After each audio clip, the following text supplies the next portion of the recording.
E kam një shok me të cilën mësoj një bashk, që në fëmijëri kishte shumë dëshirë të bëhet mjek, dhe këtë e tregonte këtë ambicie, e shpërndante me të tjerit. E shpërndante me të tjerit duke pritur që ata ta përkrahin, sepse është shumë më lehtë kur dikush ta zgjat dorën dhe të përkrah në rrugtimin tënd.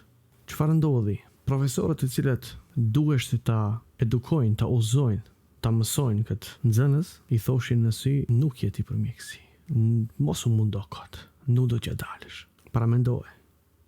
Pedagogu i thot këtë fjalë. Një gjë e mirë ishte se ki nuk dorëzoheshte. U mundua mjaft edhe mbaroi mjeksinë. Nuk e vlerësuan as në shkollë, as në fakultet. Dhe si rezultat i kësaj u largua nga Maqedonia. Në Gjermani e pranuan shumë shpejt. E pranuan shpejt dhe i dhan specializimin e neurokirurgjisë. Në Maqedoni, neurokirurgët mund t'i numërosh me gishtat e njërës dorë. Atë shumë janë të rrallë. Dhe vetëm ai që nuk ka pas punë me neurokirurg nuk e din se kush janë ato. Dhe inshallah nuk do të keni asnjëherë punë. Është në vitin e 4 të specializimit dhe është duke bërë operacione të trurit. Prej atij djali i cili nuk ishte për mjeksi, për shumë shpejt kohë do dalë një specialisti neurokirurgjisë. Ai nxënës i cili nuk mund ta mbaronte mjeksin, do të hap trurin dhe të operojë. Ndoshta ato profesor nuk e kanë bërë me qëllim të keq. Nuk mundem të paragjikoj.